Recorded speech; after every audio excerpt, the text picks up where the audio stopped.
नमस्कार दोस्तों, स्वागत है एक बार फिर से आज की बड़ी और ताजा खबरों में। आपको बता दें कि राहुल गांधी ने पीएम मोदी पर बोला जोरदार हमला, बताया क्यों निकाल रहे भारत जोड़ो यात्रा। वहीं हरियाणा पहुंची भारत जोड़ो यात्रा, राहुल गांधी के निशाने पर आ गई खट्टर सरकार। वहीं केंद्र सरकार पर जमकर बरसी महबूबा मुफ्ती, बोली बीजेपी आने वाले वक्त में राष्ट्रीय ध्वज की जगह लगा देगी भगवा झंडा। वहीं अखिलेश यादव ने भी बीजेपी पर बोला जोरदार हमला, बोले पिछले दरवाजे की राजनीति कर रही बीजेपी। वहीं वोटर लिस्ट में असदुद्दीन ओवैसी के 2 अलग-अलग जगहों पर नाम, कांग्रेस का गंभीर आरोप, चुनाव आयोग से की कड़ी कार्रवाई की मांग। वहीं उप मुख्यमंत्री को मुख्यमंत्री बनाने के लिए नीतीश कुमार कर रहे कड़ी मेहनत, तेजस्वी यादव को दी फील्ड ट्रेनिंग। वहीं संजय राउत का बड़ा ऐलान, बोले वेंटिलेटर सपोर्ट पर है शिंदे सरकार, कभी भी गिर सकती है शिंदे और बीजेपी सरकार। वहीं दिल्ली में मेयर चुनाव पर जारी तनाव, आम आदमी पार्टी कार्यकर्ताओं ने किया जोरदार प्रदर्शन। वहीं प्रशांत किशोर ने नीतीश कुमार पर बोला जबरदस्त हमला, बोले समाज में उन्माद फैलाने के लिए बिहार में जातिगत गणना करवा रहे नीतीश कुमार। और भी बड़ी खबरों को जानने के लिए वीडियो के अंत तक बने रहिए हमारे साथ।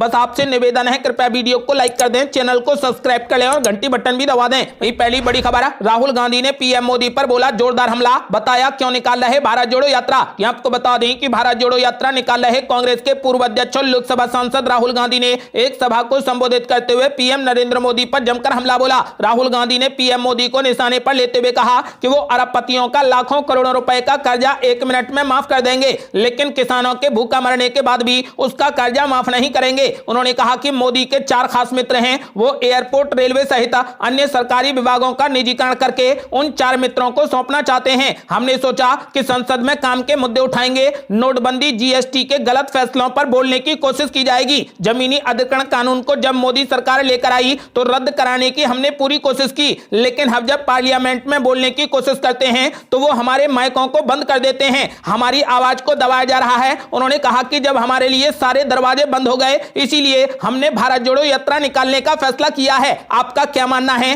क्या भारत जोड़ो यात्रा कामयाब होगी? यदि आप भी मानते हैं कि भारत जोड़ो यात्रा से पूरे देश में परिवर्तन आ रहा है तो इस वीडियो को लाइक करा, अपनी राय हमें कमेंट बॉक्स में जरूर दें। और ये बड़ी खबर, हरियाणा पहुंची भारत जोड़ो यात्रा, राहुल गांधी के निशाने पर आ गई बीजेपी सरकार। यहां आपको बता दें कि कांग्रेस नेता राहुल गांधी की भारत जोड़ो यात्रा उत्तर प्रदेश के बाद एक बार फिर से हरियाणा में प्रवेश कर चुकी है। दूसरे फेज में हरियाणा में यात्रा पानीपत से शुरू हुई। इस दौरान राहुल गांधी ने आर्मी और जवानों और किसानों के हितों की बात कही। राहुल गांधी ने अग्निवीर योजना को गलत बताया, साथ ही पीएम मोदी पर महंगाई को लेकर जबरदस्त हमला बोला। उन्होंने कहा कि पहले हमारी सरकार में 400 रुपए का सिलेंडर मिलता था, लेकिन अब लगभग 1200 रुपए का गैस सिलेंडर मिलता है। उन्होंने कहा कि जो ऊपर का पैसा है वो मोदी अपने मित्रों की सीधा जेब में डाल रहे हैं। आपको बता दें कि अब उनको किसान नेता राकेश टिकैत का भी समर्थन मिल गया है। किसान नेता राकेश टिकैत भी राहुल गांधी से 9 जनवरी को मुलाकात करेंगे। आपको बता दें कि इस भारत जोड़ो यात्रा में लगातार जन सैलाब उमड़ रहा है, अब किसान भी शामिल हो रहे हैं। भारत जोड़ो यात्रा में किसान नेता राकेश टिकैत ने 9 जनवरी को शामिल होने का ऐलान किया है। वो राहुल गांधी से बात करेंगे और अपने मुद्दों को उठाएंगे। यदि राहुल गांधी से उनकी बात बन जाती है तो किसान भी राहुल गांधी के साथ में भारत जोड़ो यात्रा में कदमताल करते नजर आएंगे।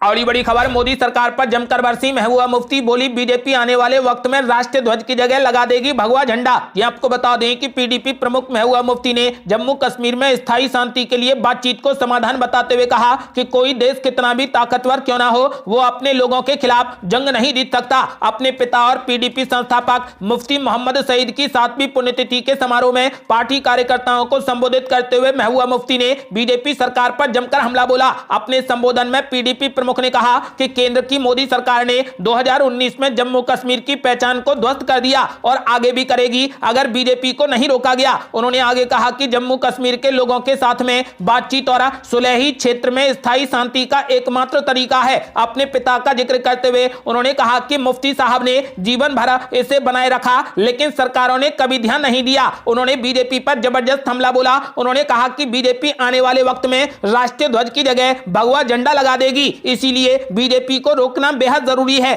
और ये बड़ी खबर, अखिलेश यादव ने आरक्षण को लेकर बीजेपी पर बोला जबरदस्त हमला, बोले पिछले दरवाजे की राजनीति कर रही बीजेपी। ये आपको बता दें कि नगर निकाय चुनाव में उठा पिछड़ों के आरक्षण का मामला अभी थमा नहीं है। विपक्ष ने आरक्षण के मुद्दे को लेकर अब सरकार को चारों तरफ से घेर लिया है। भाजपा पिछड़ों को आरक्षण देने का वादा कर रही है, तो वहीं सपा और बसपा भाजपा को दलित और पिछड़ों का विरोधी बता रही है। समाजवादी पार्टी के राष्ट्रीय अध्यक्ष अखिलेश यादव इन दिनों आरक्षण को लेकर भाजपा सरकार पर जमकर हमलावर हैं। भाजपा की आरक्षण को लेकर लेकर क्या नीति है, अखिलेश यादव ने भाजपा की सच्चाई बताई। अखिलेश यादव ने कहा कि भाजपा लगातार पिछड़ों और दलितों को दिए जा रहे आरक्षण पर हमला कर उसे कमजोर कर रही है। भाजपा शुरू से ही सामाजिक न्याय की विरोधी रही है। अखिलेश यादव ने जारी एक बयान में कहा कि विश्वविद्यालयों में शिक्षकों की भर्ती में आरक्षण की अनदेखी की गई। कई विश्वविद्यालयों में पिछड़ों का हक मारा गया। पिछड़ों को मान सम्मान और हक देने को लेकर भाजपा की नीयत कभी ठीक नहीं रही है। भाजपा आरक्षण के खिलाफ पिछले दरवाजे की राजनीति कर रही है। अखिलेश यादव ने बीजेपी पर जबरदस्त हमला बोला।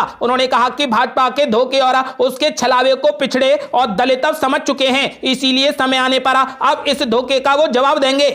और बड़ी खबर, कांग्रेस पार्टी ने लगाया गंभीर आरोप, कहा वोटर लिस्ट में असदुद्दीन ओवैसी के 2 अलग अलग जगहों पर नाम, चुनाव आयोग से की कड़ी कार्रवाई की मांग। यह आपको बता दें कि कांग्रेस पार्टी ने आरोप लगाया कि एआईएमआईएम के प्रमुख असदुद्दीन ओवैसी हैदराबाद में 2 विधानसभा क्षेत्रों में अलग अलग जगहों पर मतदाता के रूप में पंजीकृत हैं। तेलंगाना प्रदेश कांग्रेस कमेटी के उपाध्यक्ष जी निरंजन ने चुनाव आयोग को लिखे एक पत्र में दावा किया है कि असदुद्दीन ओवैसी के नाम राजेंद्र नगर के अलावा खैरताबाद विधानसभा क्षेत्र में भी पंजीकृत हैं। निरंजन ने दोनों निर्वाचन क्षेत्रों की मतदाता सूची को चुनाव आयोग की वेबसाइट से डाउनलोड करने का दावा करते हुए कहा कि यह संसद के एक निर्वाचित सदस्य की गैर जिम्मेदारी और अंतिम मतदाता सूची के प्रकाशन में चुनाव मशीनरी की लापरवाही को दर्शाता है। तेलंगाना कांग्रेस प्रमुख रेवंत रेड्डी ने चुनाव आयोग से एआईएमआईएम प्रमुख असदुद्दीन ओवैसी के खिलाफ कड़ी कार्रवाई की मांग की है।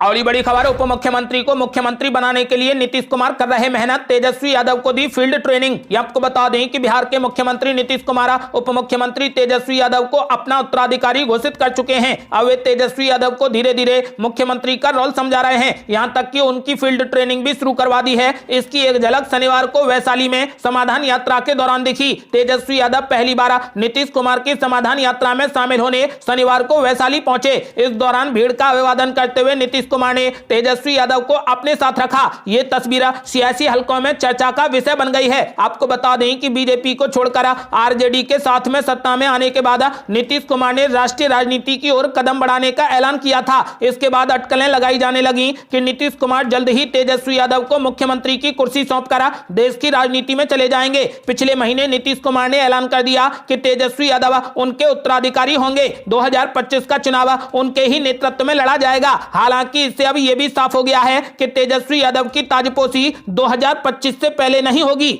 और बड़ी खबर, संजय राउत ने कर दिया बड़ा ऐलान, बोले वेंटिलेटर सपोर्ट पर शिंदे सरकार नहीं देख पाएगी फरवरी का महीना। यह आपको बता दें कि शिवसेना नेता संजय राउत ने कहा कि महाराष्ट्र की एकनाथ शिंदे सरकार वेंटिलेटर सपोर्ट पर है और फरवरी का महीना नहीं देख पाएगी, उससे पहले ही गिर जाएगी। उन्होंने कहा कि अगर न्यायपालिका पर दबाव नहीं डाला गया तो 16 विधायक अयोग्य घोषित हो जाएंगे। पिछले साल जून में शिवसेना का उद्धव ठाकरे और शिंदे गुट में बंटने और दल बदल विरोधी कानूनों के तहत अयोग्यता की मांग से जुड़ा मामला फिलहाल सुप्रीम कोर्ट में चल रहा है। सुप्रीम कोर्ट 10 जनवरी को शिंदे खेमे के 16 विधायकों को अयोग्य ठहराने समेत कई याचिकाओं पर सुनवाई करेगा। संजय राउत ने कहा कि यह अवैध सरकार वेंटिलेटर सपोर्ट पर है और यह फरवरी नहीं देख पाएगी। संजय राउत ने ऐलान कर दिया है कि शिंदे सरकार फरवरी से पहले ही गिर जाएगी।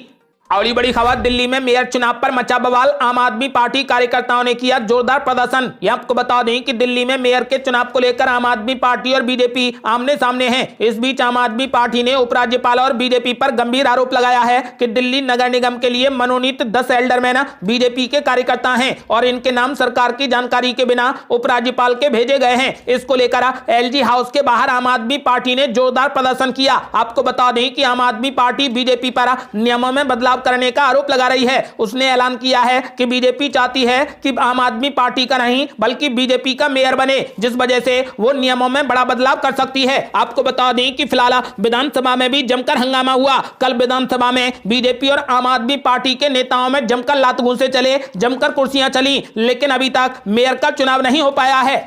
और बड़ी खबर, प्रशांत किशोर ने नीतीश कुमार पर बोला बड़ा हमला, बोले समाज में उन्माद फैलाने के लिए बिहार में जातिगत गणना करवा रहे नीतीश कुमार। यह आपको बता दें कि बिहार के मुख्यमंत्री नीतीश कुमार ने जातिगत गणना की शुरुआत वैशाली के गौरौल से की है। उन्होंने इसके लिए कटरमाला पंचायत के हरसेर गांव में मनोज पासवान नाम के व्यक्ति का घर चुना है। इस मौके पर मुख्यमंत्री नीतीश कुमार ने कहा कि जाति की गणना के साथ साथ लोगों की आर्थिक स्थिति का अध्ययन भी करवा रहे हैं। इसकी रिपोर्ट आने के बाद हम लोग इसको पब्लिश करेंगे और केंद्र सरकार को भी देंगे। विशेष बात यह है कि मुख्यमंत्री के साथ में उप मुख्यमंत्री तेजस्वी यादव भी मौजूद थे। बता दें कि नीतीश कुमार समाधान यात्रा के क्रम में वैशाली पहुंचे थे। हालांकि जनसुराज यात्रा के क्रम में मोतिहारी पहुंचे चुनावी रणनीतिकार प्रशांत किशोर ने जातिगत गणना को समाज में विद्वेष व उन्माद फैलाने वाला बताया है। प्रशांत किशोर ने कहा कि जातिगत गणना समाज को जोड़ने के लिए नहीं बल्कि समाज को तोड़ने के लिए है।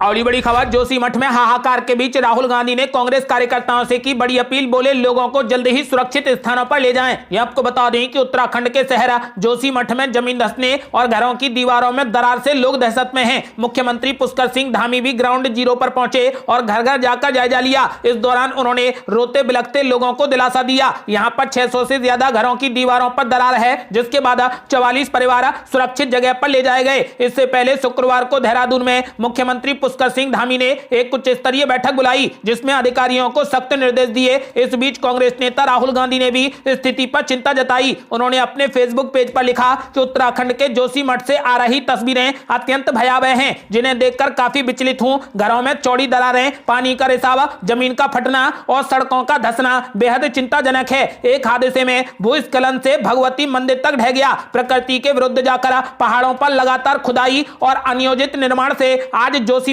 के लोगों पर भयानक संकट टूट पड़ा है। इस कड़कड़ाती ठंड में इस आपदा ने लोगों से उनके आसियाने छीन लिए हैं। वहां से कई कांग्रेस कार्यकर्ताओं से मेरी अपील है कि जल्द से जल्द लोगों की मदद करें और उन्हें सुरक्षित स्थानों पर ले जाएं। अगली बड़ी खबर, कांग्रेस की भारत जोड़ो यात्रा में शामिल हुए बॉक्सर विजेंद्र सिंह राहुल गांधी के साथ की कदमताल। कांग्रेस ने लिखा कि एक पंच नफरत के खिलाफ। आपको बता दें कि राहुल गांधी की अगुवाई में कांग्रेस की भारत जोड़ो यात्रा 7 जनवरी को हरियाणा में पानीपत से करनाल जिले में पहुंची। इस दौरान बड़ी संख्या में कांग्रेस कार्यकर्ताओं ने राहुल गांधी के साथ में पदयात्रा की। यात्रा में कांग्रेस नेता कुमारी शैलजा और बॉक्सर विजेंद्र सिंह भी पहुंचे। विजेंद्र ने राहुल गांधी के साथ में तस्वीर ट्वीट कर कहा कि हरियाणवी हैं, दबिया कौनी कर दे। आपको बता दें कि फिलहाल करनाल में भारत जोड़ो यात्रा के कारण शनिवार सुबह जीटी रोड पर 3 किलोमीटर लंबा जाम लग गया। इस दौरान भी राहुल गांधी आगे बढ़ते रहे। मुक्केबाज विजेंद्र सिंह जब भारत जोड़ो यात्रा में शामिल हुए तो करनाल में राहुल गांधी के साथ मार्च करते देखा गया। इस बीच कांग्रेस पार्टी ने भाजपा पर कटाक्ष करते हुए एक तस्वीर जारी की, जिसके साथ लिखा कि एक पंच नफरत के खिलाफ। विजेंद्र सिंह से पहले stand up comedian Kunal Kamra, अभिनेता पूजा भट्ट और स्वरा भास्कर सहित कई अन्य हस्तियों को राहुल गांधी के साथ पदयात्रा के दौरान फोटो खिंचवाते हुए देखा गया है। उनकी पदयात्रा का उद्देश्य पूरे भारत में 3700 किलोमीटर की दूरी तय करना है। अगली बड़ी खबर, बिहार में भी कांग्रेस की भारत जोड़ो यात्रा का आज चौथा दिन बोधगया में समापन पर राहुल गांधी भी होंगे शामिल। ये आपको बता दें कि भारत जोड़ो यात्रा के बिहार में तीसरे दिन कांग्रेस पार्टी के नेता एवं कार्यकर्ताओं का काफिला शनिवार सुबह बांका जिले के अमरपुर पहुंचा। बांका जिले के मंदार से शुरू हुई भारत जोड़ो यात्रा में शनिवार को अमरपुर के मकदमा से यात्रा की शुरुआत हुई। जगह जगह लोगों ने नेता एवं कार्यकर्ताओं का फूलमाला पहनाकर स्वागत किया। इस दौरान कांग्रेस प्रदेश अध्यक्ष अखिलेश प्रसाद सिंह समेत कई नेता मौजूद रहे। अखिलेश प्रसाद सिंह ने कहा कि बोधगया में यात्रा के समापन पर राहुल गांधी भी शामिल होंगे। आपको बता दें कि फिलहाल भारत के साथ साथ बिहार में भी कांग्रेस पार्टी भारत जोड़ो यात्रा निकाल रही है। अगली बड़ी खबर, भारत जोड़ो यात्रा का मकसद राहुल गांधी की प्रधानमंत्री उम्मीदवारी नहीं, कांग्रेस नेता जयराम रमेश ने दिया जवाब। यह आपको बता दें कि कांग्रेस की भारत जोड़ो यात्रा हरियाणा में पानीपत से करनाल जिले में पहुंच गई है। करनाल में यात्रा के दौरान राहुल गांधी के साथ कांग्रेस के और भी वरिष्ठ नेताओं ने भाग लिया। इस दौरान कांग्रेस के वरिष्ठ नेता जयराम रमेश ने कहा कि भारत जोड़ो यात्रा 2024 के आम चुनावों के लिए राहुल गांधी को प्रधानमंत्री पद के उम्मीदवार के रूप में पेश करने की कवायद नहीं थी। कांग्रेस नेता जयराम रमेश ने कहा कि यह भारत जोड़ो यात्रा राहुल गांधी को प्रधानमंत्री पद के उम्मीदवार के रूप में पेश करने के लिए नहीं है। उन्होंने कहा कि यह एक वैचारिक यात्रा है जिसका मुख्य चेहरा राहुल गांधी हैं। उन्होंने कहा कि यह भारत जोड़ो यात्रा किसी एक व्यक्ति की यात्रा नहीं है। करनाल की भारत जोड़ो यात्रा के दौरान ओलंपिक पदक विजेता मुक्केबाज विजेंद्र सिंह और कांग्रेस के वरिष्ठ नेता भूपेंद्र सिंह हुड्डा के साथ साथ रणदीप सिंह सुरजेवाला ने भी हिस्सा लिया। आपको बता दें कि जयराम रमेश ने जोर देकर कहा कि कन्याकुमारी से कश्मीर पैदल मार्च में राहुल गांधी ने 3 बड़े मुद्दों को उठाया है, जिसमें आर्थिक असमानता, सामाजिक ध्रुवीकरण और राजनीतिक सत्तावाद शामिल है। अगली बड़ी खबर, बिहार में जातीय गणना शुरू होते ही यूपी में मची हलचल। अखिलेश यादव से मिले भीम आर्मी प्रमुख चंद्रशेखर रावण। ये आपको बता दें कि बिहार में जाति आधारित गणना शुरू होते ही यूपी में भी हलचल शुरू हो गई है। बिहार में भले ही सत्ताधारी नीतीश सरकार खुद जातीय गणना करवा रही है, लेकिन यूपी में विपक्ष इसके लिए रणनीति बनाने में जुट गया है। निकाय चुनाव में ओबीसी आरक्षण को लेकर पहले ही भाजपा पर हमलावर विपक्ष अब जातीय गणना को हथियार बनाकर योगी सरकार पर दबाव बनाने की रणनीति पर काम कर रहा है। शनिवार को भीम आर्मी प्रमुख चंद्रशेखर आजाद रावण ने इसी को लेकर सपा प्रमुख अखिलेश यादव से मुलाकात की। मुलाकात के बाद चंद्रशेखर रावण ने मुलाकात की फोटो ट्वीट कर अपने इरादे भी साफ कर दिए हैं। चंद्रशेखर आजाद रावण ने अखिलेश यादव के साथ मुलाकात के बाद कहा कि जब बिहार में जाति गणना हो रही है तो पूरे देश में क्यों नहीं हो सकती है। यह भी कहा कि यूपी निकाय चुनाव में भाजपा द्वारा साजिश करके छीने गए ओबीसी आरक्षण की लड़ाई में हम पिछड़े भाइयों के साथ हैं। इन मुद्दों पर विपक्ष एकजुटता के तहत आंदोलन की तैयारी कर रहा है। इसी को लेकर उन्होंने अखिलेश यादव से चर्चा की है। अगली बड़ी खबर, छत्तीसगढ़ में भूपेश बघेल सरकार पर जमकर बरसे। गृह मंत्री अमित शाह लोगों से की बड़ी अपील। यह आपको बता दें कि भारतीय जनता पार्टी के नेता अमित शाह ने छत्तीसगढ़ के कोरबा में रैली को आज संबोधित करते हुए कहा कि छत्तीसगढ़ में विकास को बढ़ाना है तो 2 इंजन लगाने पड़ेंगे। एक इंजन दिल्ली में मोदी जी के रूप में आपने लगा ही दिया है, अब छत्तीसगढ़ में भी भाजपा सरकार बनाकर दूसरा इंजन लगा दीजिए। विकास के जो काम रुक गए हैं वो सब पूरे हो जाएंगे। केंद्रीय गृह मंत्री अमित शाह ने रैली में बोला कि अगर 2024 में मोदी जी को फिर से प्रधानमंत्री बनाना है तो 2023 में एक बार फिर से छत्तीसगढ़ में भाजपा सरकार बनानी पड़ेगी। जो लूट भूपेश बघेल ने की है उसकी पाई पाई का हिसाब भाजपा की सरकार लेगी। अगली बड़ी खबर, दिल्ली यूपी समेत उत्तर भारत में पड़ रही कड़ाके की ठंड। मौसम विभाग ने जारी किया अलर्ट। यह आपको बता दें कि राष्ट्रीय राजधानी दिल्ली समेत उत्तर भारत के कई राज्यों में भीषण ठंड पड़ रही है। पहाड़ी राज्यों में हो रही बर्फबारी की वजह से मैदानी इलाकों में बर्फीली हवाओं के चलने से जीना मुश्किल हो गया है। दिल्ली में जहां 1.5 डिग्री सेल्सियस तक तापमान चला गया है तो वहीं यूपी बिहार जैसे राज्यों में भी